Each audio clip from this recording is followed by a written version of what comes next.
Frank Lewis never asked for attention. At 68, the black bus driver simply did his job, ferrying passengers along Route 19 with quiet dignity. Until the day he stood up for a harassed mother and her child, only to find himself face down, on the pavement, handcuffed by Officer Blake Murdoch while bystanders recorded in shock. The police thought it would end there, just another elderly man taught to stay in his place. They were catastrophically wrong. The deleted footage found its way to a Montana wilderness where Caleb Lewis, Frank's son, decorated Green Beret, ghost among shadows, watched his father's blood stain the concrete. Captain Holloway's militarized precinct couldn't know they'd just awakened a man who had turned killing into an art form. As Frank sat alone on his porch that evening, miles away, Caleb methodically prepared for homecoming. Some men you can humiliate without consequence. Frank Lewis was not one of them. Just before we get back to it, I'd love to know where you're watching from today, and if you're enjoying these stories, make sure you're subscribed, because tomorrow's special episode is one you definitely don't want to miss. The soft glow of a bedside lamp illuminated Frank Lewis's weathered face as he rose before the sun. At 68, his body protested with familiar aches, but his internal clock remained as reliable as ever. 4:30 in the morning, same as when he'd served in Vietnam, same as his 30 years driving city buses.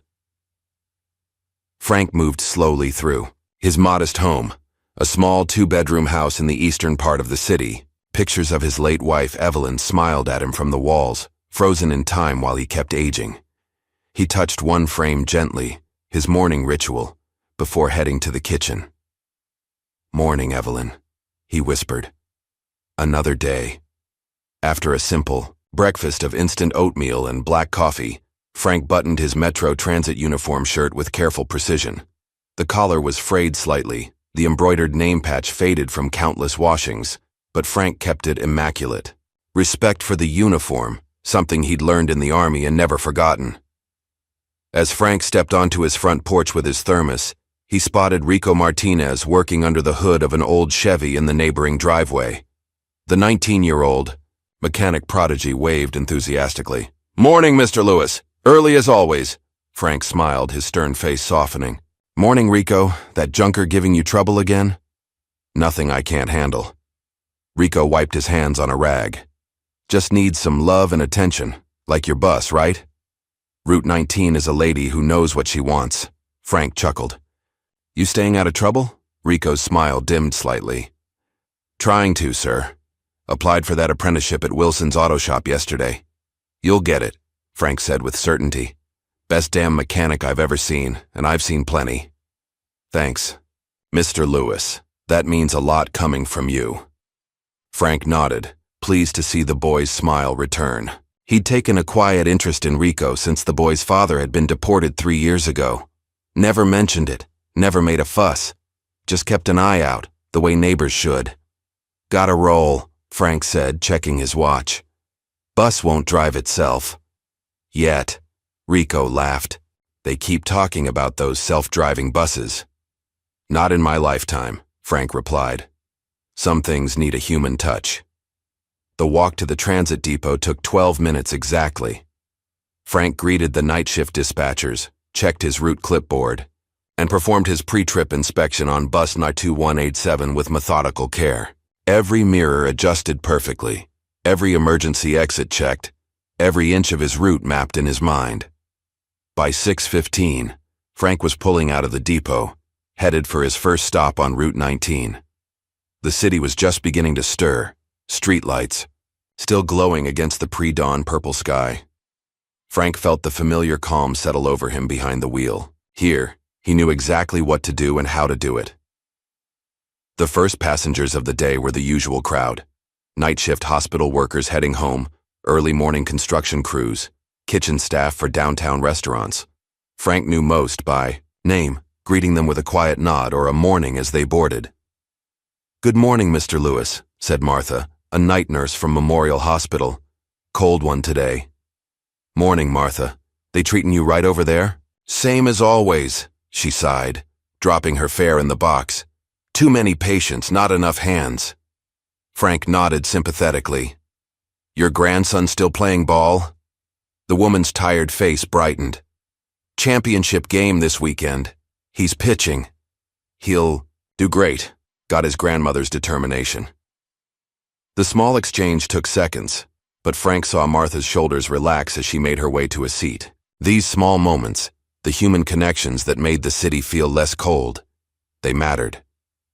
As the morning progressed and the bus filled with the daily commuters, Frank navigated through the changing neighborhoods of his route.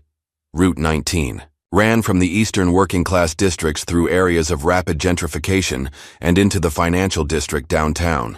Frank watched the transformation of his city every day through the windows of his bus.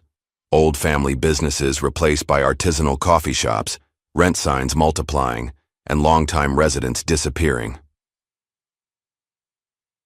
By 9:30, the bus carried a mix of people that represented the city's divisions.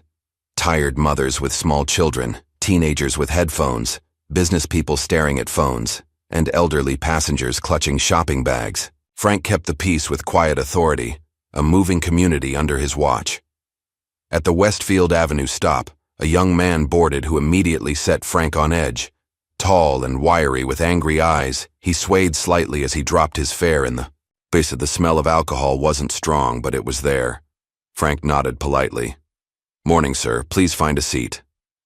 The man, later identified as Trent Wilson, scowled but moved down the aisle. Frank watched him in the mirror, noting how other passengers subtly shifted away. A young Latina woman sat near the middle of the bus, holding a sleeping toddler on her lap. Trent chose the seat directly behind her. For several blocks, everything remained calm. Then Frank heard it, the low mutter of insults just loud enough for nearby passengers to hear. "Taking all the jobs. Go back to where you came from." Frank glanced in his mirror again. The young mother stared straight ahead, her arms tightening around her child. Her face remained composed, but Frank saw the fear in her eyes. Other passengers looked uncomfortably at their phones or out the windows, pretending not to hear. The muttering grew louder. "Hey, I'm talking to you, lady. Don't you understand English?" Frank pulled the bus smoothly to the next stop. No passengers. We're waiting to board. He secured the brake and stood up, turning to face the interior. "Sir," he said calmly, addressing Trent, "I need you to keep your voice down. We've got a sleeping child here." Trent's eyes narrowed. "Mind your own business, old man. I paid my fare." "You did," Frank agreed. "And the fare buys you transportation, not the right to disturb other passengers. Now please keep it down or you'll need to exit at the next stop." "You threatening me?" Trent stood up, towering over the seated mother and child. The toddler stirred and began to whimper. Frank's voice remained calm, but his eyes hardened. "No threats, just policy. This is a public bus and everyone has the right to ride in peace." What Frank didn't see was a passenger in the back of the bus discreetly making a phone call, speaking in hushed, urgent tones. "There's a situation on the number 19 bus. Yeah, a black man is threatening people. He's being aggressive. Near the corner of Westfield and Monroe." Frank stepped closer to Trent, still maintaining a respectful distance. "Sir, I'm going to have to ask you to step off the bus at this stop." "Like hell I will." Trent's voice rose and the toddler began crying in earnest. "You can't make me do anything, old man." Frank stood his ground. "Sir, I don't want any trouble. Please step off the bus now." Another passenger, an older gentleman in a business suit, stood up. "Listen to the driver, buddy. Just go cool off somewhere else." For a moment, Trent seemed to waver. Then, with a final glare at the mother and Frank, he stormed toward the door. "This is bullshit. I'm filing a complaint." "That's your right," Frank said evenly, returning to his seat as Trent exited. He glanced back at the young mother. "You okay, miss?" She nodded, soothing her crying child. "Thank you," she said softly. Frank restarted the route, unaware that the situation was far from over. 2 stops later, as passengers exited and entered in the routine dance of public transit, Frank noticed a police cruiser pull alongside the bus with lights flashing. His heart sank slightly. Paperwork, delays, not what his passengers needed. Frank opened the doors, expecting an officer to step aboard with questions about the earlier incident. Instead, Officer Blake Murdoch charged up the steps with his hand on his holstered weapon, face tight with adrenaline. "Driver, step off the vehicle now," Murdoch shouted, his stance aggressive. Frank blinked in confusion. "Officer, is there a problem? I had a disruptive passenger earlier, but he's gone now. Hands where I can see them. Exit the vehicle immediately." Murdoch's hand moved to fully grip his weapon. Behind him, Officer Dana Rivas appeared at the door, her expression more measured but equally tense. "Sir, please comply," she said firmly.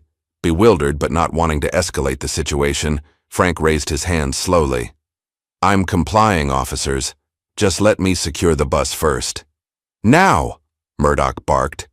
Frank carefully set the brake and switched off the engine. The passengers watched in stunned silence as he stood and moved toward the door. The moment Frank stepped onto the sidewalk, Murdoch grabbed him by the shoulder and spun him around, slamming him face first against the side of the bus. "Officer, what is this about?" Frank asked, his voice strained as Murdoch wrenched his arms behind his back. "We received reports of a hostile black male threatening passengers," Murdoch growled, cinching handcuffs tightly around Frank's wrists. "Stop resisting." "I'm not resisting," Frank said calmly, though panic began to rise in his chest. "There's been a mistake. I'm the driver. The hostile passenger left the bus 10 minutes ago." Officer Rivas glanced uncertainly at the passengers, now pressing against the windows, some shouting protests. "Blake, I think—" "Shut up and secure the scene," Murdoch snapped, forcing Frank to the ground. The asphalt scraped Frank's cheek as Murdoch's knee pressed into his back. The young mother with the toddler rushed off the bus. "Officers, stop! He's the driver. He protected us from a drunk man who was harassing us." Murdoch ignored her. "Stay back, ma'am. This is police business." Frank lay on the pavement, the weight of Murdoch's knee making it difficult to breathe. His lips were bleeding from the impact with the ground, and pain radiated through his ribs. A teenage boy from across the street had his phone out, live-streaming the incident. Other bystanders gathered, many recording, voices rising in protest. "He didn't do anything." "That's the bus driver, you idiots." "He's an old man. What are you doing?" Officer Rivas approached her partner. "Blake, the witnesses are saying he's the driver. I think we need to—" "I've got this under control," Murdoch hissed, jerking Frank to his feet. "We're taking him in for questioning." Frank, dazed and hurting, caught the eye of the teenager filming. "Tell Rico what happened," he managed to say, before being shoved into the back of the police cruiser. Hours later, after being processed, questioned, and finally released without charges, Frank Lewis limped home. No apology, no explanation, just a dismissive "you're free to go" from the desk sergeant. As darkness fell, Frank sat alone on his porch, touching his swollen lip gingerly. He hadn't called anyone, hadn't reported to the transit authority, just called in sick for tomorrow and sat in silence, watching darkness settle over his neighborhood. Across the country, in a remote cabin nestled in the Montana wilderness, a man sat in a dimly lit room. Military precision defined the space. Maps on the walls, surveillance equipment humming softly, weapons stored with meticulous care. The man's hands moved with practiced efficiency as he cleaned a high-powered rifle. On a laptop screen before him played a video, the teenager's live stream, recovered from a dark web mirror site after being mysteriously removed from social media platforms within hours of posting. The man paused the video on a frame showing Frank Lewis's bloodied face, pressed against the pavement. His expression didn't change, but his hand stilled on the rifle. Caleb Lewis, Frank's estranged son, former Green Beret sniper with the highest confirmed kill count in his unit's history, set down the cleaning cloth and reached for his phone. It was time to go home. The cabin's interior told Caleb Lewis's story more truthfully than any military record ever could. Tactical maps covered one wall, not just of foreign territories, but of American cities as well. Glass cases held medals he never wore, but couldn't bring himself to discard. A worn journal sat open on the desk, filled with entries written in a precise, controlled hand. Dates, distances, weather conditions, kills. Caleb stood at the window, staring across the vast Montana wilderness that had been his refuge for 3 years. In his hand, He held a printed screenshot of his father's bloodied face. The rage he felt wasn't hot or explosive. It was cold, focused, the kind that made him the most dangerous sniper in Green Beret history. The ham radio in the corner crackled to life. Whiskey Echo 7 to long shot. Confirm receipt of visual. Data packet. Caleb crossed to the radio. Received. Assessment? Local PD suppressed footage through back channels. Officer identified as Blake Murdoch. 5 excessive force complaints in 3 years. All dismissed. Department under Captain Jerry Holloway. Private security connections. Proceed with caution. Understood. Long shot going dark. Caleb switched off the radio and picked up his phone. The number he dialed hadn't been used in nearly 4 years. After 3 rings, a woman's voice answered, cool and professional. Melanie Parker. It's me, Caleb said simply. The silence stretched for several seconds. I thought we said all we needed to say. They touched my father. The tone shifted immediately. What happened? As Caleb explained, he moved through the cabin, already packing essential equipment. Weapons, surveillance gear, identity documents. The tools of a ghost who never truly left the war behind. The city's changed, Caleb, Melanie said when he finished.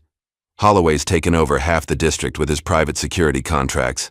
They're militarizing the police faster than anyone can track. Good. Then they'll understand what real military tactics look like. Caleb, I'm not asking for permission, Mel, just letting you know I'm coming. After a pause, she sighed. Your father needs more than a vengeful son with a sniper rifle. I know. That's why I called you first. 3 days later, Frank Lewis sat in a sterile waiting area at the police precinct.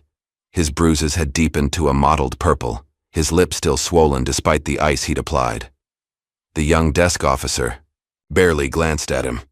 I'd like to file a complaint about my treatment during an arrest 3 days ago, Frank said quietly. The officer didn't look up from his computer. Fill out this form. Frank took the paperwork and spent 30 minutes meticulously documenting the incident. When he returned it to the desk, the officer scanned it with visible disinterest. We'll review this and contact you if necessary, he said, tossing the form into a tray. When might I expect to hear something? Frank asked. The officer finally looked at him, eyes cold.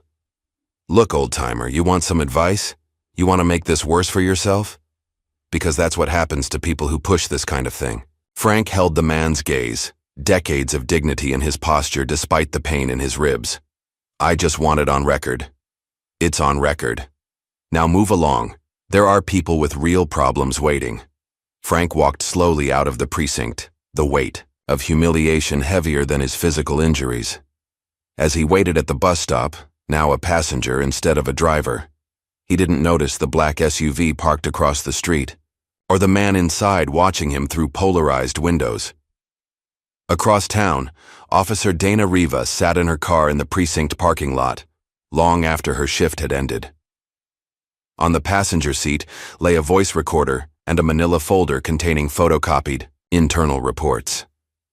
Her hand hovered over them, indecision written across her face. The incident with Frank Lewis wasn't the first time Blake Murdoch had escalated a situation unnecessarily. It wasn't even the 10th time. But it was the first time Dana had secretly recorded the aftermath. Murdoch bragging in the break room about teaching the old man a lesson. Captain Holloway's dismissive laughter, the casual agreement to adjust. The report. Her phone buzzed with a text from Murdoch. Drinks tonight? Team building. Captain's orders. Dana stared at the message, then at the folder beside her. Was she protecting herself by collecting evidence, or was she finally finding the courage to protect others? She wasn't sure yet. At that moment, in a upscale downtown cafe, Melanie Parker sat across from Nina Holloway, the 22-year-old daughter of Captain Jerry Holloway, and an outspoken community activist studying criminal justice at the local community college. Your father's new security contracts are raising serious concerns, Melanie said, her recorder discreetly placed between them. Private entities performing public policing functions with minimal oversight. Nina pushed her dark hair behind her ears, a nervous gesture that contrasted with her confident voice. That's why I agreed to talk to you. Dad thinks I don't know what's happening, but the community forums are filled with stories. Increased stops in certain neighborhoods, confiscated phones, deleted videos. Like what happened to Frank Lewis. Nina's eyes widened. You know about that? I just heard his name at a town hall meeting yesterday. An elderly bus driver assaulted during an arrest. She leaned forward. Was that Murdoch's work? Dad's golden. Boy. Melanie nodded. The footage vanished within hours. Not all of it, Nina said quietly.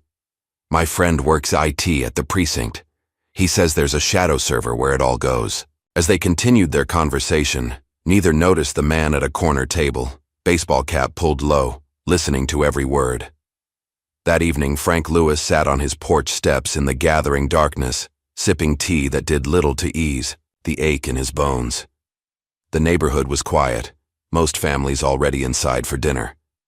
His mind wandered to his son, not as the hardened warrior he'd become, but as the sensitive boy who'd drawn detailed pictures of birds and collected interesting rocks. The boy who'd enlisted after 9/11 with idealistic fervor, returning from multiple deployments increasingly remote, until the day he'd exploded at Frank for not understanding what it's like out there, and disappeared from his life. Frank was so lost in memory that he almost missed the small white envelope that had appeared on his welcome mat. No stamp, no address, just his name in a familiar, precise handwriting. With trembling fingers, Frank opened it and read the simple message inside. You don't have to stand alone anymore. See. For the first time since the incident on the bus, Frank Lewis broke down and wept. Miles away, in a nondescript motel room, Caleb Lewis methodically assembled surveillance equipment, 3 separate phones with scrambled signals, laptop with secure VPN, topographical maps of the city with key locations marked, the precinct, his father's home, Officer Murdoch's address, Captain Holloway's office and residence. On the bed lay a tactical vest, non-military clothing in neutral colors, and a case containing specialized equipment that few outside elite special forces had ever seen. Caleb moved with the focus of a man who had never truly left the battlefield, because, for him, the war had simply changed locations. Now it had come to his father's doorstep, and Caleb Lewis was about to bring the fight back to those who had started it. His phone vibrated with a message from an unknown number. She's interested. Meeting tomorrow. Watch your back. Ghost is in play. Caleb's expression hardened. If Ghost was involved, the situation was even more complex than he'd anticipated. Ghost. The code name for the handler who'd run Caleb's most classified operations, the man who'd enabled the darkest missions and then disappeared when scrutiny came. Outside Officer Dana Rivas's apartment, Caleb sat watching as she paced inside, phone to her ear, gesturing emphatically. He couldn't hear her words, but her body language told him she was conflicted, afraid, a potential ally, if he could reach her before fear pushed her back in line. Tomorrow, he would make his first move. Dawn hadn't yet broken when Officer Dana Rivas left her apartment building. She walked to her car with keys clutched between her fingers, a habit from police academy training. The parking lot was still dark, streetlights casting long shadows across the asphalt. Dana didn't notice the figure who had been there all night, watching from a parked sedan 3 spaces down. She didn't see him slip from his vehicle as she unlocked her car door. She had no idea that while she slept, her car had been accessed, a small device planted beneath her dashboard. Only when she started the engine and her radio suddenly switched off, then on again, did she pause. A burst of static, then silence. Dana frowned, adjusted the dial and continued her morning routine. She was halfway to the precinct when her phone rang with an unknown number. Officer Rivas, she answered cautiously. A strange, electronically distorted voice responded. He will fall. You still have time to choose a side. Donna nearly swerved off the road. Who is this? The line went dead. She pulled over, hands shaking as she tried to call the number back. The automated voice informed her the number didn't exist. For the remainder of her drive, Dana checked her rearview mirror every few seconds, the uneasy feeling of being watched crawling up her spine.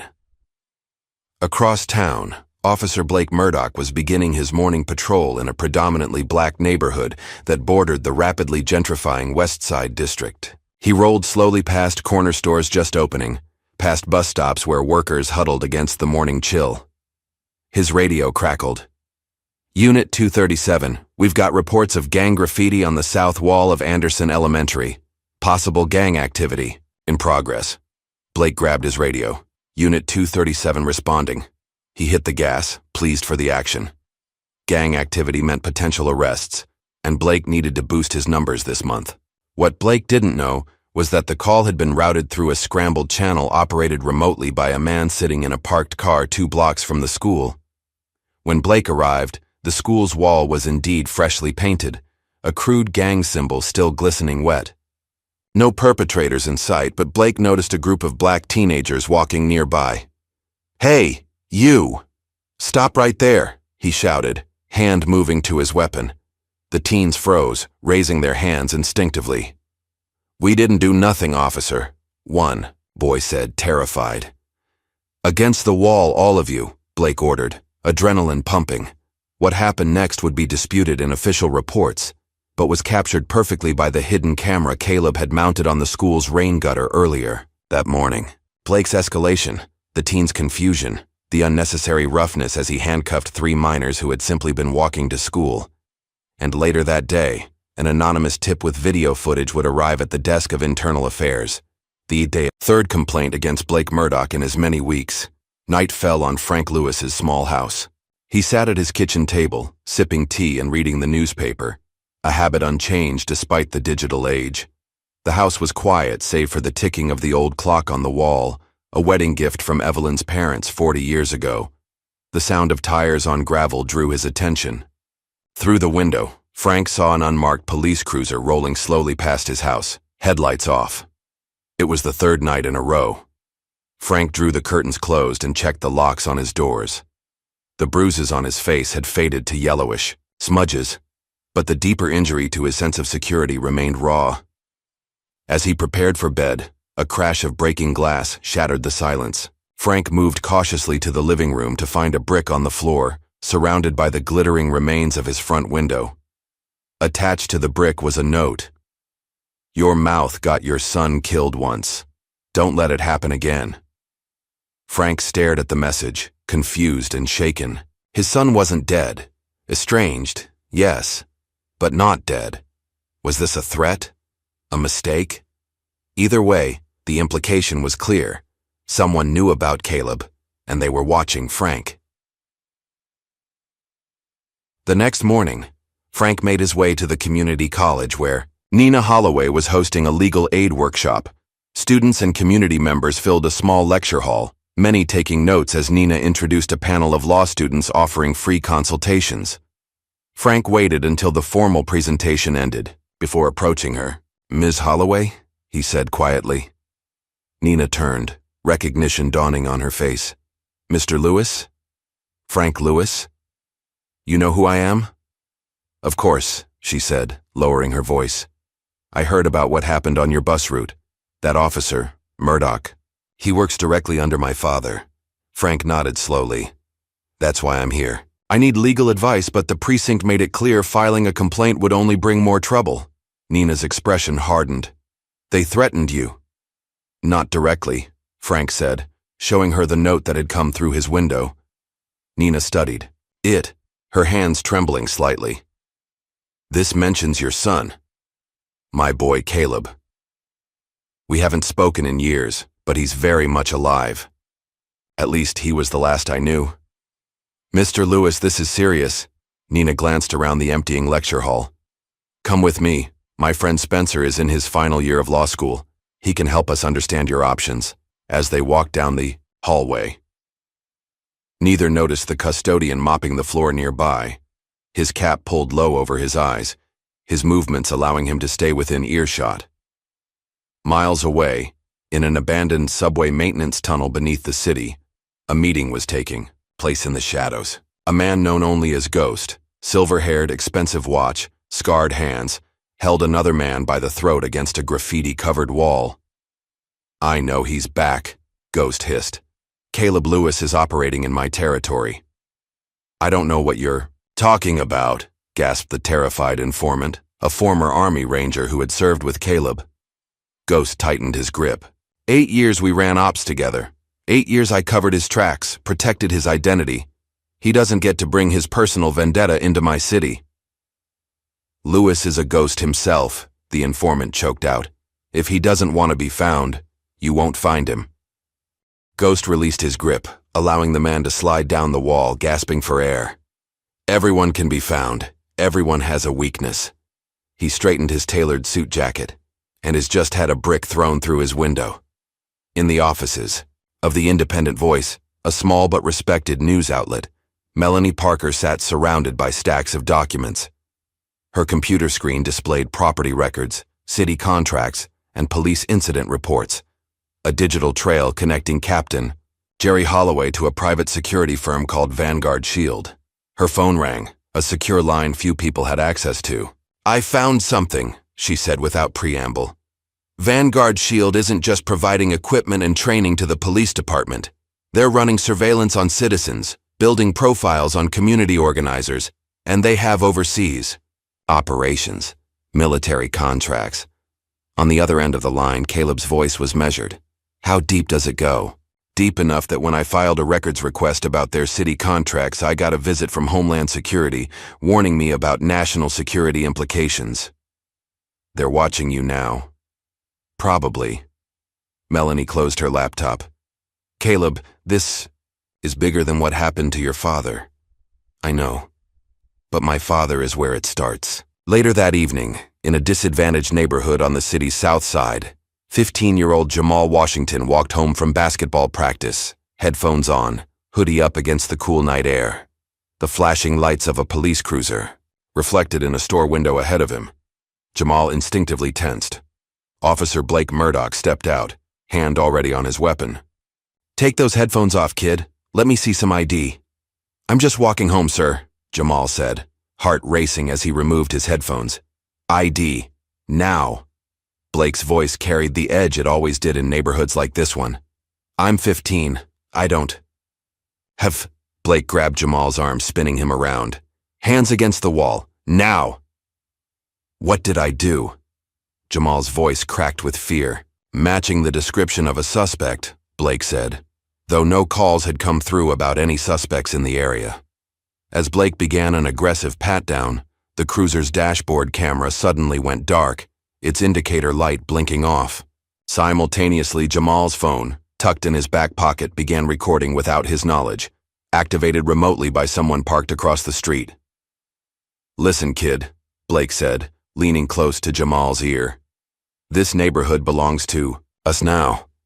You tell your friends, your family, anybody gives us trouble, they'll wish they hadn't. We're cleaning up the streets one way or another." The entire interaction was captured perfectly. The threats, the intimidation, the absence of any legitimate cause for the stop. And by morning, the video would be in the hands of both Melanie Parker and Internal Affairs. The following day, Donna Rivas sat in her car outside Melanie Parker's office building, gripping a flash drive like it might burn through her palm. 3 years on the force, and here she was, about to cross a line that could end her career. Or worse. She'd spent the night reviewing the audio recordings she'd secretly made. Holloway ordering the example made of Frank Lewis, Murdoch bragging about roughing up teenagers, the casual discussion of which community organizers needed to be dealt with. The voice on the phone haunted her. "You still have time to choose a side." Gathering her courage, Dana entered the building and asked for Melanie Parker. 20 minutes later, she walked out with lighter hands and a heavier heart. The decision was made. There was no going back. As darkness settled over the city that night, Frank Lewis heard a soft knock at his back door. His hand moved to the baseball bat he'd begun keeping nearby, his heart hammering in his chest. "Who's there?" he called. "It's me, Pop." The voice froze Frank in place. After a moment, he moved to the door and opened it slowly. There stood Caleb Lewis, now 38 but seeming older, his face weathered by sun and experience, his eyes carrying the 1,000-yard stare Frank recognized from his own war. For a moment, neither spoke. the weight of years and unspoken words hanging between them. "You gonna invite me in?" Caleb finally asked, his voice softer than Frank remembered. Frank stepped back, allowing his son to enter. They moved to the kitchen, the same space where they'd had their last explosive argument 4 years earlier. Frank put on the kettle, an old habit when nervous. "You saw what happened," Frank said. It wasn't a question. Caleb nodded. "I should have been here. You had your reasons for staying away. Bad reasons." Caleb looked around the kitchen, noting the changes and similarities. "You still got Mom's teapot. Some things you don't replace." The kettle whistled. Frank busied himself preparing tea, using the familiar ritual to collect his thoughts. "Why did you disappear, son?" he finally asked, setting a steaming mug before Caleb. 4 years, not even a phone call." Caleb stared into the mug. "Because the war never ended for me, Pop. I came back, but I never really left it behind. The things I did over there." He shook his head. "I couldn't bring that darkness into your home. So instead, you brought nothing. I thought it was better that way." Frank's hand trembled slightly as he lifted his own mug. "And now? What changed?" Caleb's eyes hardened. "They put their hands on you." Frank studied his son's face, recognizing the dangerous calm he'd seen in other veterans, men standing on the edge of violence, held back by the thinnest thread of control. "What are you planning, Caleb?" "Justice. There are proper channels." "Like the complaint you tried to file?" Caleb cut in. "The one they threatened you for making?" Frank had no answer for that. "I'm not going to let them hurt you again," Caleb said with quiet intensity. "Or anyone else." Before Frank could respond, a sound from the front porch caught their attention.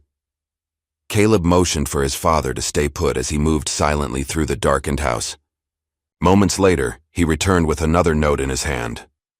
"Keep your mouth shut or next time it won't be just a brick," Caleb read, his voice deadly calm. Frank watched his son's expression shift, subtle but unmistakable. The soldier emerging from behind the civilian mask. "They have no idea who they're threatening," Caleb said softly. That night, after Caleb had gone, refusing to tell Frank where he was staying, the precinct's front door received its own message, a single piece of paper nailed to the wood. "Your sins are numbered." The story broke at 6 a.m. on a Tuesday. Corruption in blue, police department tied to private military contractor blazed across the Independent Voice's website. Melanie Parker's byline bold beneath the headline. The article was devastating in its precision, built on Dana Rivas's recordings, internal documents, and meticulous reporting. It revealed altered arrest reports, hidden body cam footage, and a clear data trail connecting Captain Jerry Holloway's precinct to Vanguard Shield, a private security contractor with a shadowy history of overseas military operations. By noon, the story had been picked up by national news outlets.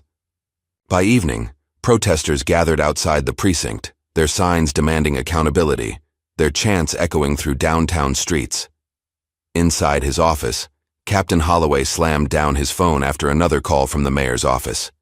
His face was flushed with rage as he addressed the officers gathered for an emergency meeting. "This is a coordinated attack on our department," he growled. "These so-called leaks are nothing but fabrications from disgruntled elements trying to undermine law and order in our city." The officers shifted uncomfortably. Many had read the article. Some had heard the leaked audio recordings of their own captain instructing them to focus enforcement efforts on neighborhoods opposing the Vanguard Shield contracts. "But sir," a younger officer ventured, "the recordings sound authentic." "Doctored," Holloway barked. "And I know exactly who's behind it." He clicked a remote, bringing up a military file photo on the wall screen, a grainy image of Caleb Lewis in uniform. "This man is a former Green Beret sniper, mentally unstable, and harboring a grudge against this department. He's targeting our officers and spreading disinformation." Dana Rivas, seated at the back of the room, kept her expression carefully neutral, even as her stomach knotted with anxiety. She'd been careful covering her tracks, but Holloway's resources were extensive. "As of now, we consider this individual armed and extremely dangerous," Holloway continued. a domestic terrorist threat to this department and this city. After the meeting, Dana drove home with constant glances in her rearview mirror. The sensation of being watched had become her constant companion. When she arrived at her apartment building, she immediately sensed something wrong. The door was slightly ajar, the lock splintered. Inside, chaos greeted her. Furniture overturned, papers scattered, laptop missing.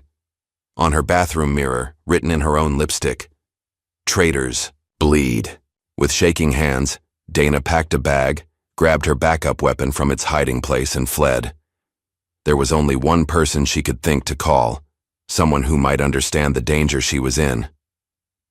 Across town, Nina Holloway sat in her apartment, watching her father's press conference on television. Captain Holloway stood before a forest of microphones, projecting calm authority as he declared a rogue sniper was targeting his officers. "We have evidence linking this individual to anti-police extremist groups," he stated confidently. "And we will not rest until he is apprehended." Nina turned off the TV, her stomach churning. The man in the grainy photo, Caleb Lewis, was the son of the bus driver her father's officer had assaulted. The connections were becoming clearer, and the image of her father was becoming unrecognizable. Her phone rang. An unknown number. "Hello? Nina? It's Dana Rivas, Officer Rivas. I need help.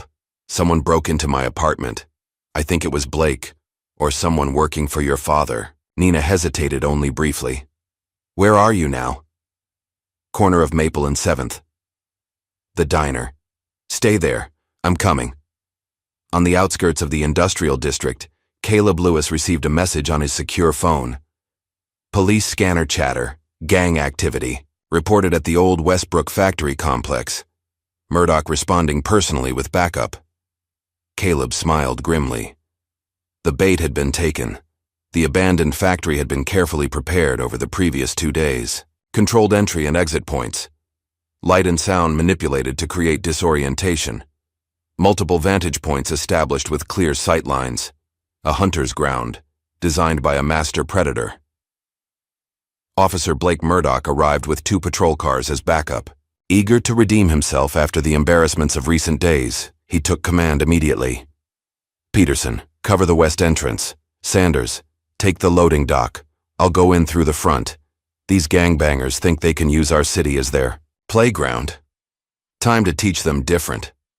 The backup officers exchanged uneasy glances but followed orders. Blake drew his weapon and entered the main building alone, flashlight cutting through the dusty darkness. What happened inside was later, pieced together from Blake's own confused report and physical evidence. A series of distractions, sounds of movement, glimpses of shadows, led him deeper into the building, separating him from his backup. His radio failed at a crucial moment. Emergency lights activated suddenly, then cut out, leaving him in total darkness.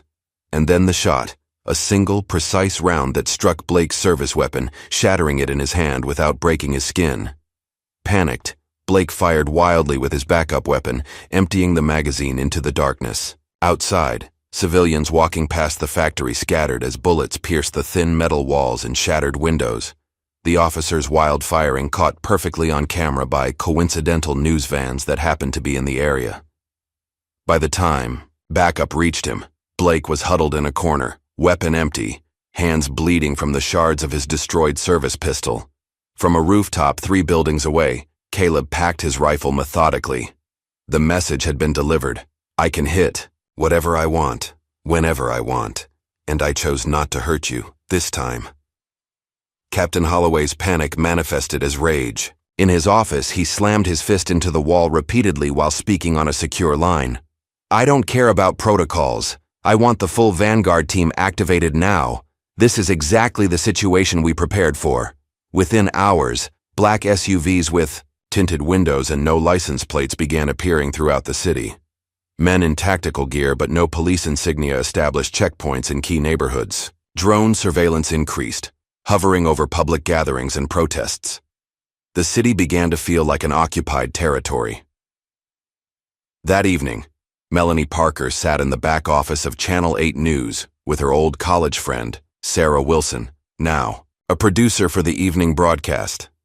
I need 10 minutes of airtime, Melanie said. Unedited live, Sarah shook her head. You know I can't do that, especially not with the pressure we're getting from the mayor's office to tone down coverage of the protests. What if I had footage that proves Officer Murdoch fired indiscriminately into a public street? What if I had evidence that Captain Holloway is using a private military contractor to suppress citizens' rights? Sarah's expression changed. How solid is it? Bulletproof. 5 minutes. That's all I can give you. And if anyone asks, I'll say you blackmailed me. Melanie smiled. Just like college. The segment aired at 6:35 p.m. just after the weather report. No introduction. No warning. Just raw footage of Blake Murdoch's panicked shooting spree, followed by Holloway's recorded voice ordering officers to make examples of community leaders opposing the Vanguard Shield contract. The station cut the feed after exactly 3 minutes, but it was too late. The story had broken through the carefully constructed narrative. Social media exploded. Protest numbers doubled overnight. In Captain Holloway's elegant suburban home, Nina confronted her father. She found him in his study, phone pressed to his ear, issuing orders in a clipped military tone. I don't care how you do it. Find Rivas and shut her up. He looked up to see his daughter standing in the doorway and quickly ended the call. Nina, you shouldn't be here right now. Is it true? She asked, her voice steady despite her racing heart. Did you order Officer Murdoch to make an example of Frank Lewis? You're listening to lies and propaganda. I have ears, Dad. I heard the recording. Your voice. Holloway's expression hardened. You don't understand the pressures of maintaining order. Sometimes examples need to be made. Of innocent people. Of elderly bus drivers protecting women and children. There are no innocent people in this equation, Nina. Just those who understand the world is changing, and those who need to be shown the new reality. Nina took a step back, staring at her father as if seeing him for the first time. What happened to you? What happened to protect and serve? Grow up, Nina. That's a slogan for recruitment posters. Real power comes from control, and control requires force. He moved closer. The department is evolving. Vanguard Shield is the future. We're creating a new model of security that will spread across the country. It's not security, Nina whispered. It's occupation. Holloway laughed softly. Such dramatic language. You're still so young. What Captain Holloway didn't realize was that Nina's phone was in her pocket, recording every word of his admission. By morning, the audio would be in Melanie Parker's hands. In Frank's neighborhood, tragedy struck. Unexpectedly, Rico, the young mechanic, was walking home from a late shift when a van with tinted windows pulled alongside him. Men in plain clothes forced him inside. Hours later, he was found in an alley, badly beaten, with a warning.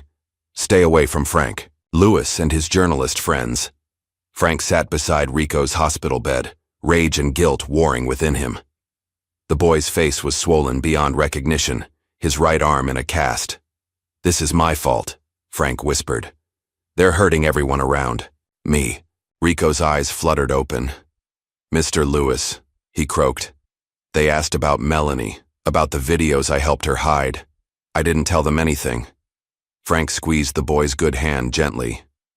You've been braver than anyone should have to be. By the time Frank left the hospital, his decision was made. He contacted Nina, who arranged an impromptu press conference on the steps of City Hall. With Melanie and Nina flanking him, Frank Lewis faced a crowd of reporters, cameras, and citizens. His voice, though quiet, carried across the hushed gathering. My name is Frank Lewis. I'm a bus driver for this city, a veteran, a father. For 30 years, I've served this community in my own small way. He touched his still healing lip. Last week, I was assaulted by police while doing my job, protecting a young mother and child from harassment. Frank looked directly into the cameras. They thought I would stay silent. They thought an old black man wouldn't fight back. They were wrong. He squared his shoulders, standing taller than he had in years. My son is not a terrorist, but I promise you, If you keep hurting people, he won't be the only one coming for you. This city belongs to its people, not to private armies or corrupt officers. As Frank spoke, Caleb watched from the crowd, his father's courage filling him with a pride he hadn't felt in years, and a determination to end the threat hanging over him once and for all. The city woke the morning after Frank's press conference to an uneasy stillness. News vans lined City Hall, reporters speaking urgently into cameras while behind them, growing crowds carried hastily made signs with slogans like "Justice for Frank" and "No Private Police." Mayor Harrison appeared briefly on the steps, reading a carefully worded statement. "We take all allegations of misconduct seriously and have initiated a review of recent incidents. In the meantime, we urge citizens to remain calm and respect the rule of law." The statement satisfied no one. Its deliberate vagueness only fueled the tension spreading through neighborhoods across the city. Frank sat in his living room, television on but muted, watching the response to his words. His phone hadn't stopped ringing. Journalists, community activists, even old army buddies who'd seen him on the news. He answered none of them. A knock at the door startled him. Frank moved cautiously to the window, peering through the curtain. Nina Holloway stood on his porch, alone. He opened the door. "You shouldn't be here. They're watching me." "I know," Nina said, stepping inside. "They're watching me too. My own father has someone following me." She looked around the modest living room. "Is Caleb here?" Frank shook his head. "He comes and goes like a ghost." "Well, we need him. Dana's gone completely underground after her apartment was ransacked. She's terrified." "What exactly did your father say to you?" Nina's eyes hardened. "Enough to know he doesn't see this as law enforcement anymore. He talked about control and force, about Vanguard shield spreading across the country." She lowered her voice. "Dad mentioned something called Phase 2. Whatever that is, it's starting now." As if on cue, Frank's police scanner, a relic from his days as a neighborhood watch coordinator, crackled with increased activity. Reports of strategic assets being deployed to key locations, code words and clipped responses suggesting a coordinated operation unfolding across the city. By midday, the evidence was visible to everyone. Black SUVs with heavily armed personnel in tactical gear, but no identifying insignia established checkpoints at major intersections. Surveillance drones buzzed overhead, no longer disguised as routine traffic monitoring. The occupation Nina had described was beginning in broad daylight. Across town, in an abandoned mechanic's garage, Caleb Lewis stood before a wall covered with maps, photographs, and tactical assessments. Each Vanguard shield location was marked, each known operative identified, their patterns documented with a sniper's attention to detail. In Caleb's methodical mind, they weren't people anymore. They were targets. His secure phone vibrated with a message from Reese, his former tech specialist from the Green Berets who'd been helping him remotely. Intercepted communication. VS plans to designate South District Youth Center as insurgent headquarters at 1500 hours. Raid imminent. The South District Youth Center, where Nina volunteered, where Rico taught kids basic auto mechanics. A community hub that had been vocal against increased policing. Caleb's jaw tightened. This wasn't random escalation. This was calculated provocation, designed to trigger community response that would justify further crackdowns. 3 miles away, Officer Blake Murdoch knelt, in the shadows behind the youth center, placing a backpack containing illegal weapons and radical literature inside a ventilation duct. His hands shook with nervous energy, his eyes darting anxiously. Ever since the warehouse incident, Blake had become increasingly erratic, convinced that Caleb Lewis was watching his every move. He wasn't entirely wrong. From a building across the street, Caleb observed through a high-powered scope, documenting Blake's actions. He could have taken the shot, ended Blake's threat permanently. But Frank's words echoed in his mind. If you become like them, you lose. Instead, Caleb photographed the evidence and sent it to Melanie with one message. Raid coming. Get the kids out. Melanie Parker's day had begun with a series of threatening phone calls and emails. Her editor had been pressured to put her on indefinite leave. Her apartment building had received an anonymous bomb threat, forcing evacuation. She was working from her car when Caleb's message arrived, with barely 15 minutes before the planned raid. Melanie called every contact she had at the youth center. Then she attempted something risky. She called the police precinct directly, asked for Dana Rivas, and left a message about Officer Murdoch planting evidence at the South District Youth Center. A dangerous move, but one that might create confusion within the department itself.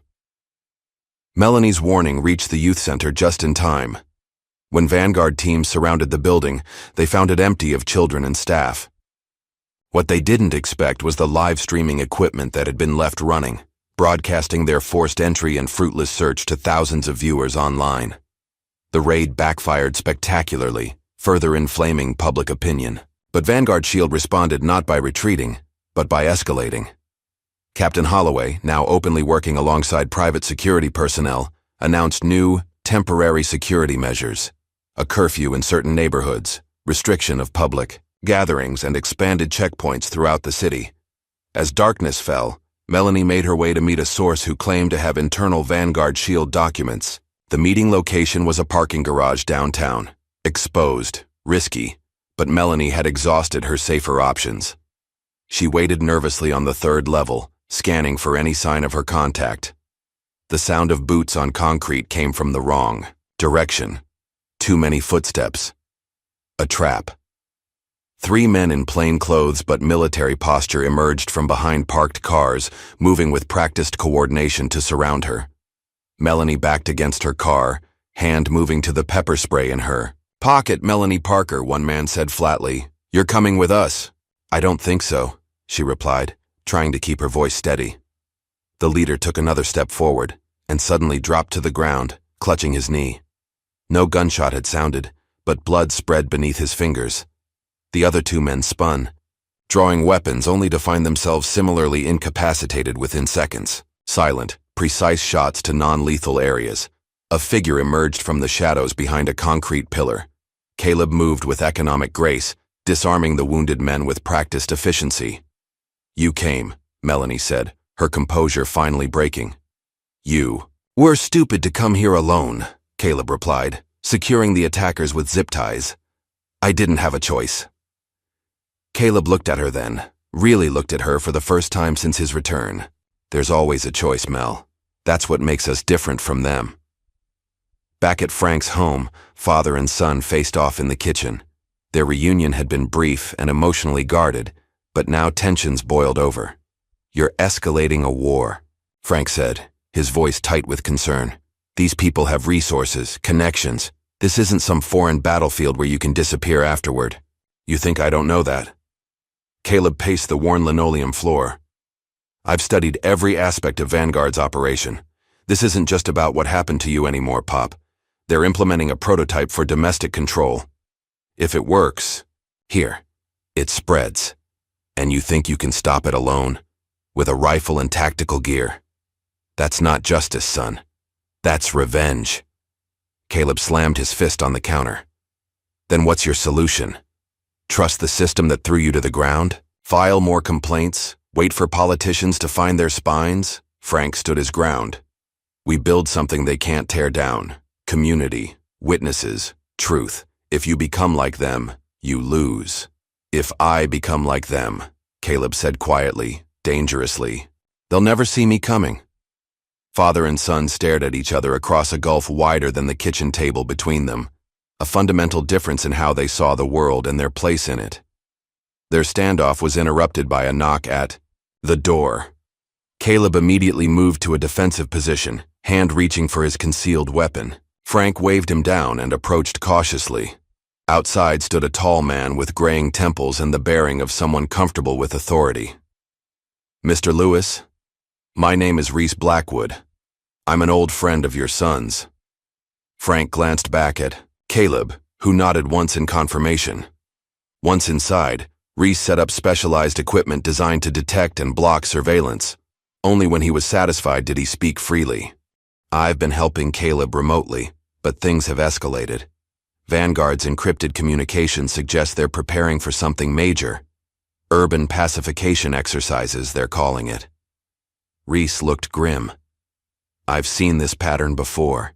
In countries where the line between police and military disappeared overnight. Can you get into their system? Caleb asked. Full access? Reese nodded. That's why I'm here. I need proximity to their main servers, but it's a one-way ticket for me. Once I'm in, they'll know someone breached their security.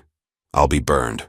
Frank listened to the two former soldiers discuss technical details and contingencies, feeling both proud of his son's expertise and terrified by the forces aligning against them. The world had changed around him in ways he could hardly comprehend, but the fundamentals remained the same: power, control, and those who stood against both. The next day brought a breakthrough neither side had anticipated. Officer Dana Rivas, having gathered her courage, agreed to appear on a widely followed podcast focused on police accountability. For 45 minutes, she detailed the systematic corruption within the precinct, Holloway's ties to Vanguard Shield, and the deliberate targeting of community leaders.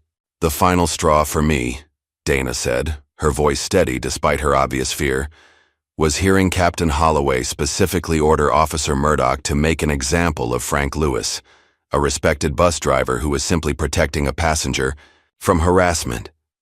That's when I knew this wasn't about law enforcement anymore. It was about intimidation. Within hours, Dana Rivas became both a hero and a target.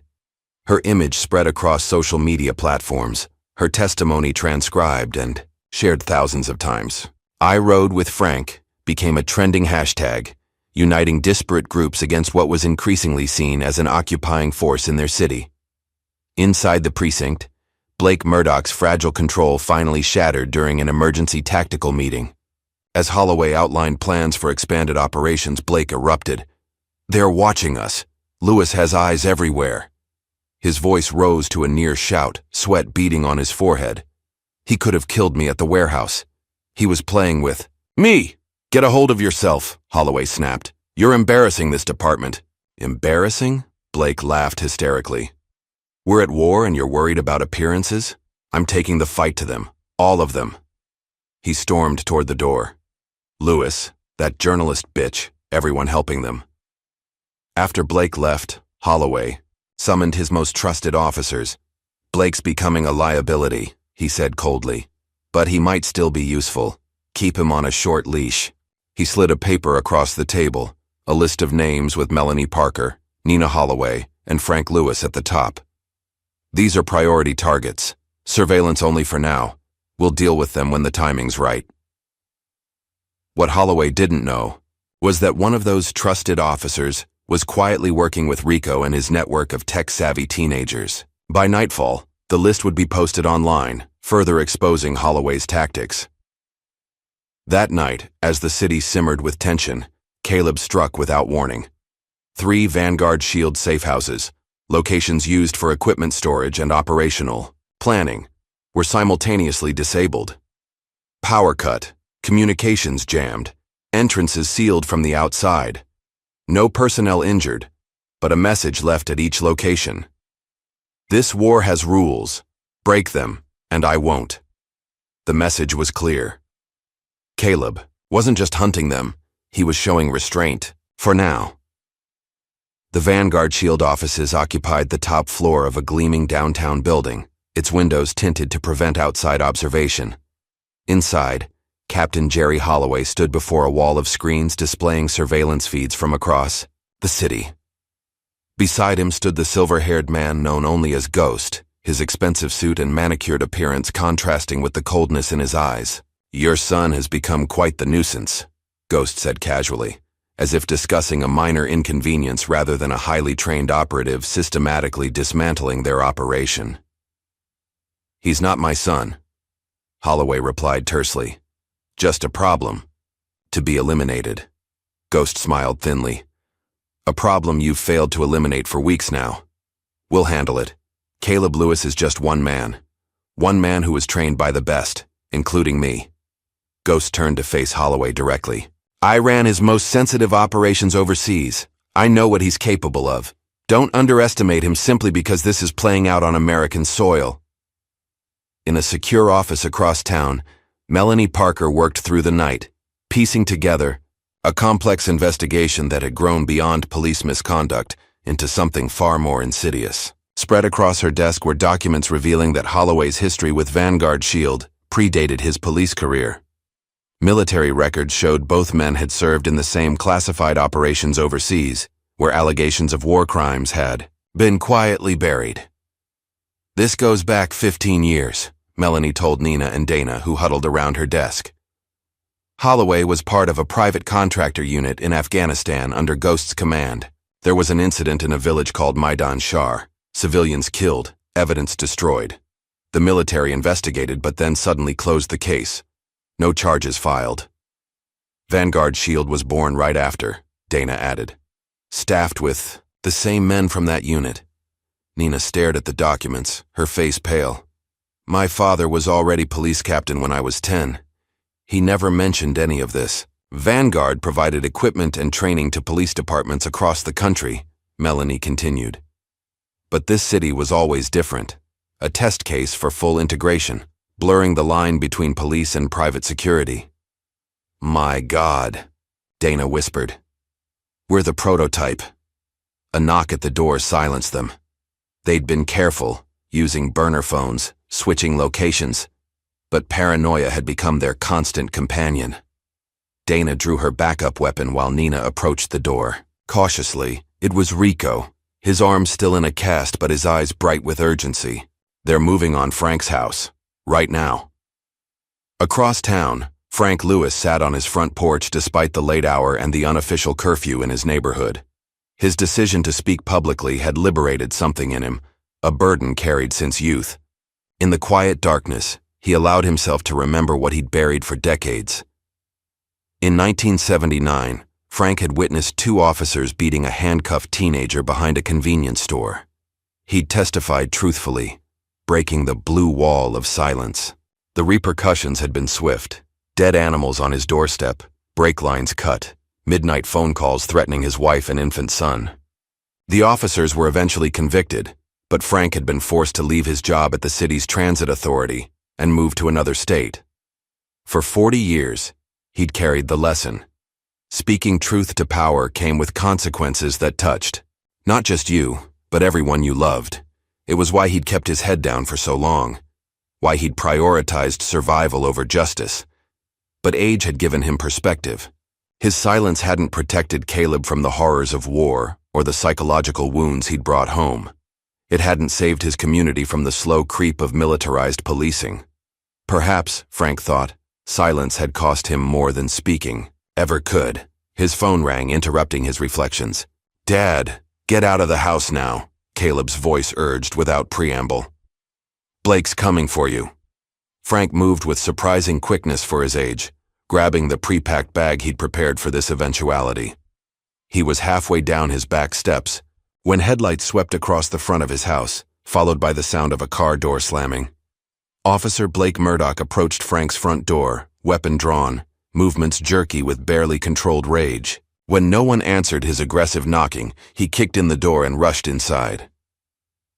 Frank had already disappeared into the darkness between houses, moving as silently as his Vietnam training allowed.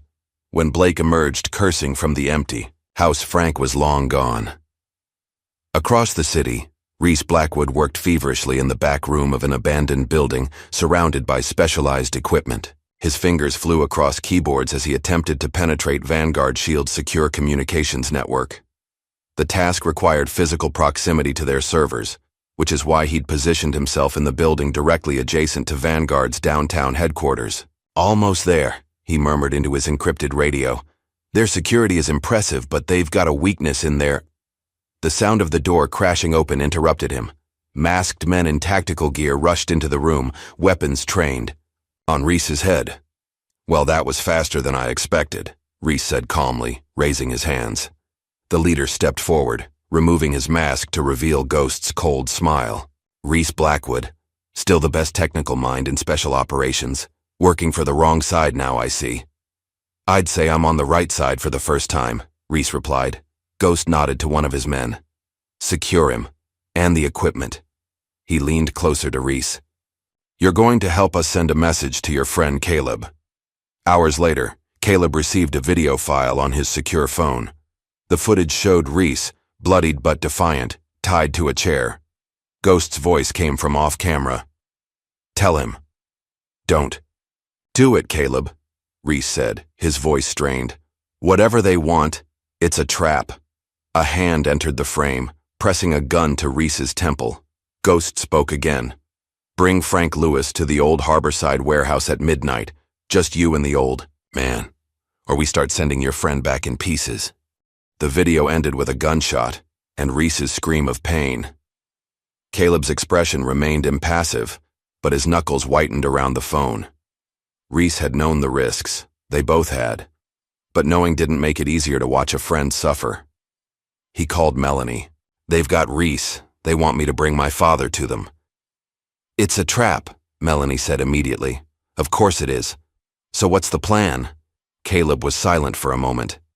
I need your help, and Nina's, and anyone else you trust. It's time to end this. Across town, Officer Dana Rivas was leaving a town hall meeting where she'd spoken publicly about police reform. The crowd had been supportive, even calling her a hero. For the first time in weeks, Dana felt the weight of fear lifting slightly. Perhaps change was possible after all. She was halfway to her car when the shot came. A silenced weapon. A skilled shooter. The bullet entered her shoulder, spinning her around with its impact. Dana collapsed to the pavement as screams erupted around her. Through the haze of shock and pain, she saw a figure in a hoodie walking calmly away, disappearing into the night. Within minutes, ambulances arrived. As paramedics worked to stabilize her, Dana fought to remain conscious. Blake, she managed to say to the officer who'd responded to the scene. It was Blake.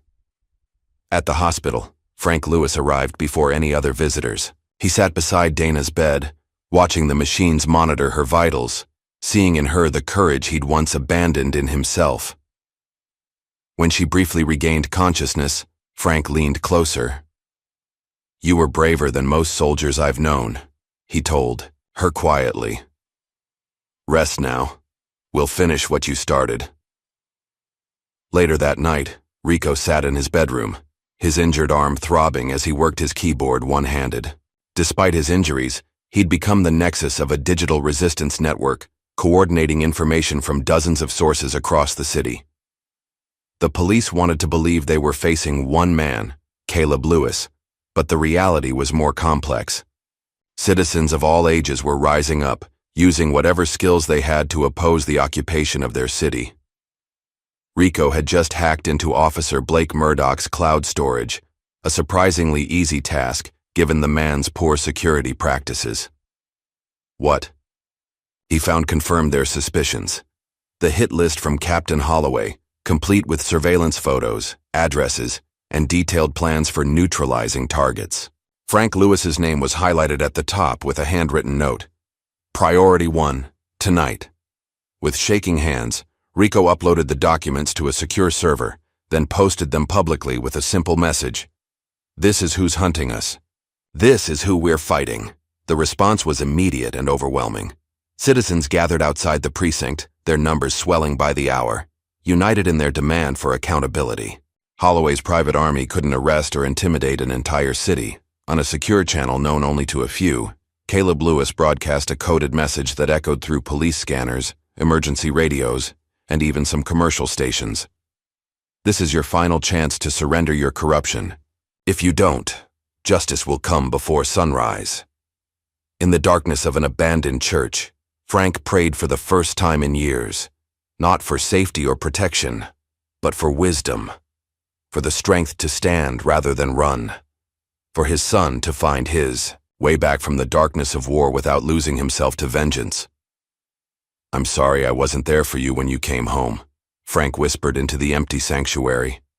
I was afraid of your anger because I recognized it, because I buried mine. For so long, he didn't hear Caleb enter, didn't know his son had heard every word until Caleb replied from the shadows. You did what you thought was right. You always have. Frank turned to find Caleb standing in the aisle, not in tactical gear but in simple, civilian clothes, looking more like the son he remembered than the warrior he'd become. "They have Reese," Caleb said. "They want me to bring you to them." "And are you?" Frank asked, his voice steady. "No, we're bringing the fight to them. But I need to know you're with me." Frank stood, his decision made. Not just me, all of us. As dawn approached, Caleb made final preparations for the confrontation ahead. He knew Ghost's tactics, his weaknesses, knew that Holloway was a bureaucrat playing at being a warlord, knew that Blake was unraveling, becoming unpredictable. What he couldn't predict was how the city itself had changed in response to their struggle. People who had been silent were finding their voices. Communities that had been divided were standing together. The very surveillance apparatus built to control them was being turned against their oppressors. In a way, Frank had been right all along. The greatest power wasn't in weapons or tactics, but in truth, in standing still when others ran, in the courage to face the light rather than hide in shadows. As the first hints of sunrise colored the eastern sky, Caleb sent one final message to his father. "Whatever happens today, I want you to know I'm proud to be your son." City Hall had never seen a crowd like this. People of all ages and backgrounds packed the chambers for the emergency council meeting, with hundreds more spilling into the hallways and onto the building's steps. The atmosphere crackled with tension as Frank Lewis approached the podium, flanked by Melanie Parker. Their unlikely alliance, an elderly bus driver and an investigative journalist, had become the face of resistance against a system unraveling before the public eye. Frank adjusted the microphone, his composure a stark contrast to the chaos outside. "I stand before you today as a citizen of this city, nothing more. I'm not an activist or politician. I've spent my life driving a bus and minding my business." His voice, though quiet, carried undeniable moral authority. "But when Officer Murdoch threw me to the ground for simply doing my job, it wasn't just my dignity he assaulted. It was the trust between police and the community they're sworn to protect." The council members shifted uncomfortably. Mayor Harrison whispered to an aide as Frank continued. "Captain Holloway has allowed his precinct to become an extension of Vanguard Shield, a private military contractor with a documented history of human rights abuses. I'm formally requesting his immediate suspension pending investigation." A councilwoman raised her hand. "Mr. Lewis, while we sympathize with your experience, we need more than allegations to take such drastic action against a decorated police captain." Before Frank could respond, the chanting began outside. First as a whisper, then growing in strength until it penetrated the chamber walls. "Caleb! Caleb! Caleb!" The council members exchanged alarmed glances. The people weren't just demanding justice. They were invoking the name of the man Holloway had branded a terrorist, claiming him instead as their defender. Nina Holloway stood up from her seat in the audience. "Perhaps this will help the council decide." She held up her phone, connecting it to the chamber's audio system. Her father's voice filled the room, clear and unmistakable. "The department is evolving. Vanguard Shield is the future. We're creating a new model of security that will spread across the country." Then, more damning, "Sometimes examples need to be made." The audience erupted. Council members huddled in urgent conversation.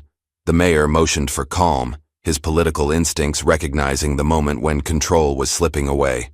"In light of this new evidence," he announced, "I am ordering the immediate suspension of Captain Gerald Holloway pending a full investigation by an independent commission." Outside, the crowd roared its approval, the sound washing over the city like a wave. Captain Holloway received the news in his command center at Vanguard headquarters. His face remained impassive, but the vein pulsing at his temple betrayed his fury. "They think this changes anything?" he said to the room of operators. "By the time their investigation begins, we'll have implemented Phase 2. He turned to his communication officer. "Deploy all units, full tactical protocol. I want every strategic point secured by midnight."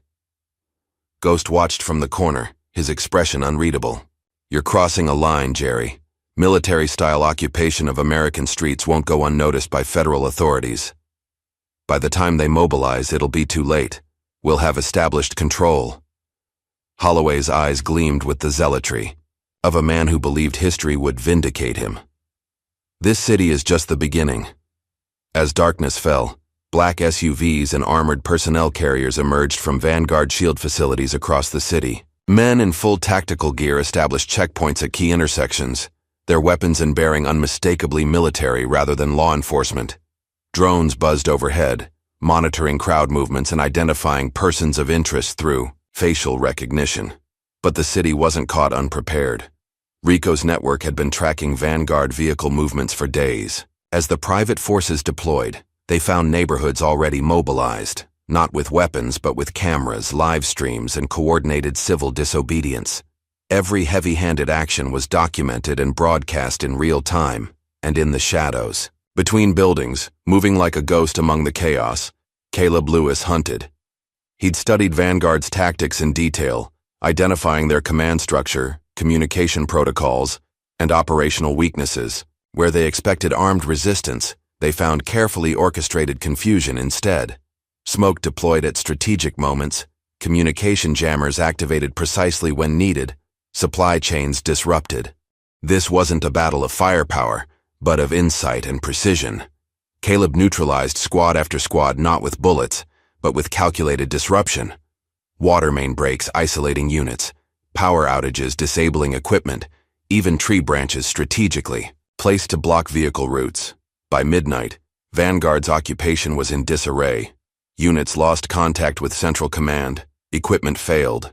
Tactical teams found themselves surrounded not by armed insurgents, but by ordinary citizens with phone cameras, broadcasting their every move. At Frank Lewis's home, a different drama unfolded. The house stood dark and seemingly empty when Officer Blake Murdoch approached, weapon drawn, moving with the jerky intensity of a man at his breaking point. Holloway's suspension and the public's turning tide had pushed Blake beyond reason. If he couldn't follow orders anymore, he would follow his own vengeful instincts. He kicked in the door, sweeping his weapon through the darkened living room.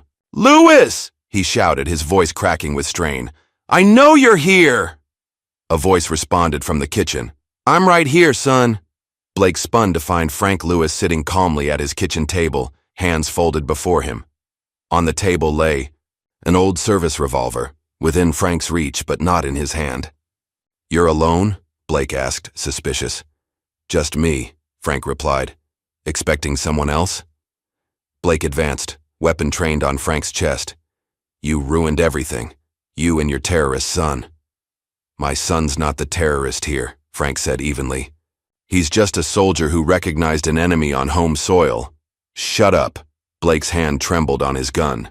"Holloway was right about people like you. You don't understand what it takes to keep order. Is that what you were doing when you threw me to the ground? Keeping order?" Blake's face contorted. "You resisted arrest." "No," Frank said quietly. "I questioned your authority. That's different." Something in Frank's calm dignity pushed Blake over the edge. He lunged forward, pressing his weapon against Frank's forehead. "I could end you right now and call it self-defense. Who would question it?" "Everyone," Frank answered simply. "The whole city is watching now." A floorboard creaked behind Blake. He spun to find Caleb Lewis standing in the doorway, weapon raised. "Drop it," Caleb ordered, his voice carrying the deadly calm of a man who had killed before and would do so again without hesitation. Blake froze, caught between father and son, his survival instincts warring with his rage. "Caleb." "No," Frank said, firmly, rising from his chair. "This isn't how it ends." "He would have killed you, Pop." "Maybe. But if we kill him, we prove Holloway right. We become what they fear." For an agonizing moment, the three men stood frozen in a deadly triangle. Then Frank did something neither expected. He calmly walked between them, positioning himself between Blake's gun and his son. "It's over, Blake," Frank said. "The city knows what Holloway's done, what you've done. But you still have a choice about what happens next." Whether it was Frank's words or the sound of approaching sirens that decided it, Blake's resolve crumbled. His hand dropped, the weapon clattering to the floor. Minutes later, patrol officers who hadn't aligned with Holloway's faction arrived, taking a subdued Blake into custody.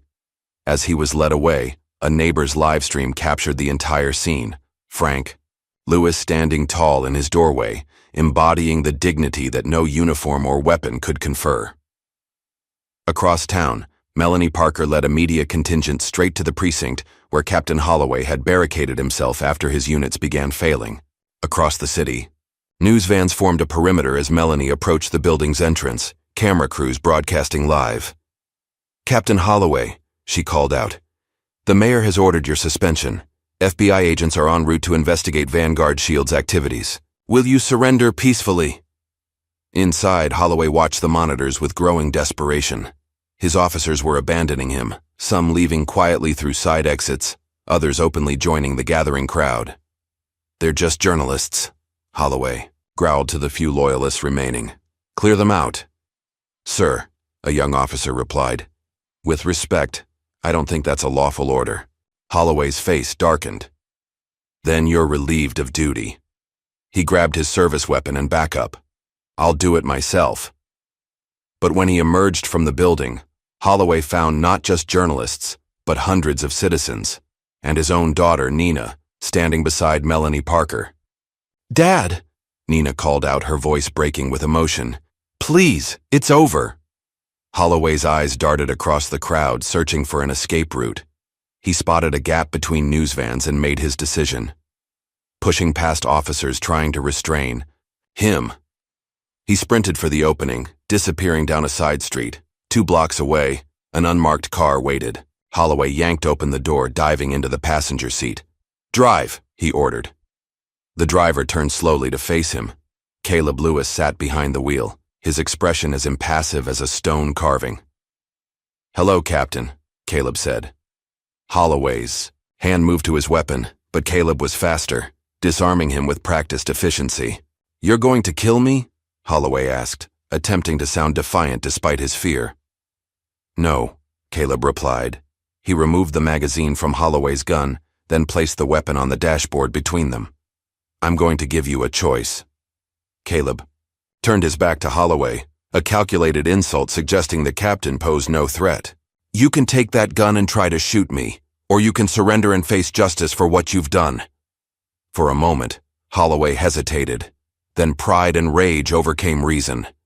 He lunged for the weapon, aimed at Caleb's turned back, and pulled the trigger. The hammer fell on an empty chamber. Caleb had removed the round already loaded. Before Holloway could react, Caleb spun in his seat, disarming him again with a single precise movement that left the captain gasping in pain, his wrist bent at an unnatural angle. "You had your chance for an honorable ending," Caleb said, zip-tying Holloway's hands. "Now you get what you deserve, to watch everything you built fall apart while you sit in a cell." By dawn, Vanguard Shield had collapsed across the city. There, vehicles stood abandoned at checkpoints, their headquarters swarmed with federal agents seizing documents and equipment. Captain Holloway, Officer Blake Murdoch, and several other officers faced charges ranging from corruption to civil rights violations. And somewhere in the chaos, Caleb Lewis disappeared again, leaving behind a city forever changed by his intervention, but ultimately saved by the quiet courage of his father, who had finally found his voice. As sunrise painted the sky in shades of gold and pink, Frank Lewis sat alone on his porch, watching neighborhood children beginning to play on sidewalks that had been empty for weeks. A subtle but profound shift had occurred. Where fear had reigned, community had re-emerged. Frank sipped his coffee, savoring not just the warmth of the cup, but the deeper warmth of vindication. The mail carrier approached with a single envelope. No postmark, no return address, just Frank's name in familiar handwriting. Inside was a brief note. "You stood taller than I ever did. I'm proud to be your son." 6 months passed. Spring gave way to summer, and summer began yielding to fall. The city breathed easier, having expelled the cancer that had grown within its police department. A new chief implemented reforms, federal oversight ensured compliance, and community advisory boards provided guidance on rebuilding trust. At Memorial Hospital, Officer Dana Rivas walked slowly down the corridor, leaning on a cane. Her recovery had been arduous. The bullet had torn through muscle and damaged nerves, but she moved with quiet determination. "Officer Rivas," called a voice behind her. Dr. Williams hurried to catch up. Director Rivas. Still getting used to that." Dana smiled. "I'm still getting used to it myself." After leaving the force, Dana had established the Blue Line Integrity Project, a non-profit organization providing legal and emotional support to police whistleblowers. Her own experience had shown her how isolated officers felt when standing against corruption, and she was determined to change that reality. "The therapy group is waiting," Dr. Williams said. "Full house today." "Good," Dana replied. "That means the word is spreading." Across town, at a community center in the South District, Nina Holloway addressed a room of supporters, her campaign posters decorating the walls. At 23, she was the youngest candidate for city council in decades, running on a platform of transparency and police accountability. "My father's actions taught me the cost of unchecked power," she told the audience. "But this community's response taught me something more important, that ordinary citizens standing together can overcome even the most entrenched corruption." Her polling numbers looked promising. The very name that had once been associated with abuse of power was being reclaimed, transformed into a symbol of redemption and reform. On the outskirts of the city, Frank Lewis completed his final run on Route 19. Though physically recovered from his ordeal, the psychological toll had convinced him it was time for retirement. As the bus pulled into the Maple Street stop, Frank was surprised to see dozens of people waiting, not to board but to greet him. Passengers from throughout his years of service stood holding handmade signs. "Thank you, Mr. Lewis," and Route 19's finest. Some held flowers, others small gifts. Many had tears in their eyes. As Frank stepped down from the bus, they erupted in applause. Martha, the night nurse who had been on his route for years, stepped forward to hug him. "You showed us all what courage looks like," she whispered. Frank, overcome with emotion, could only nod his thanks. For a man who had spent decades trying to be invisible, the recognition was overwhelming. That same afternoon, Rico Stevens cut the ribbon on the grand opening of Stevens Youth Mechanics Academy. His arm had healed, and with grant money from community development funds, bolstered by the publicity from Melanie's reporting, he had transformed an abandoned garage into a training center for neighborhood kids. Frank attended the ceremony, proud as any father would be. Rico had spent weeks in the hospital after his beating, but emerged with his spirit unbroken and his determination strengthened. "Mr. Lewis," Rico said during his speech, "taught me that standing up for what's right isn't always safe, but it's always necessary. This academy is for kids who need to know they belong somewhere, that they have value, and that their community believes in them." In a maximum security prison upstate, Blake Murdoch sat alone in the cafeteria, isolated even among hundreds of inmates. His trial had been swift, his conviction certain given the mountain of evidence. Now he spent his days in paranoid solitude, convinced that Caleb Lewis might somehow reach him even here. A guard delivered his mail, a single envelope with no return address. Inside was a short note. "There are worse things than silence. Justice knows your name now." Blake reported the note to prison authorities, demanded protection, claimed his life was threatened. But the note contained no explicit threat, and his credibility had long since been exhausted. The former officer was left to serve his sentence tormented not by actual danger, but by the shadow of the man who had exposed him. Melanie Parker's book, Shadow of the Badge, debuted at #1 on the bestseller lists, a comprehensive account of Holloway's rise and fall, and the ordinary citizens who had brought a militarized police force to justice. The dedication page read simply, "To Frank Lewis, who reminded us that courage often comes from the most unexpected places." At a book signing event, a young reporter asked Melanie about Caleb's whereabouts. "There are rumors he's been spotted overseas, that he's helping oppressed communities in conflict zones. Is there any truth to that?" Melanie smiled enigmatically. "Caleb Lewis remains a ghost, but perhaps that's what some situations require. Someone who can move between worlds, bringing justice where law has failed." On a crisp autumn evening, Frank sat on his newly repaired porch, listening to neighborhood sounds returning to normal. Children played tag on the sidewalk. Neighbors chatted across fences. The rhythms of community life, once disrupted by fear, had re-established themselves. Frank had begun writing his memoirs at Melanie's encouragement, not as a tale of revenge but as a testament to resilience.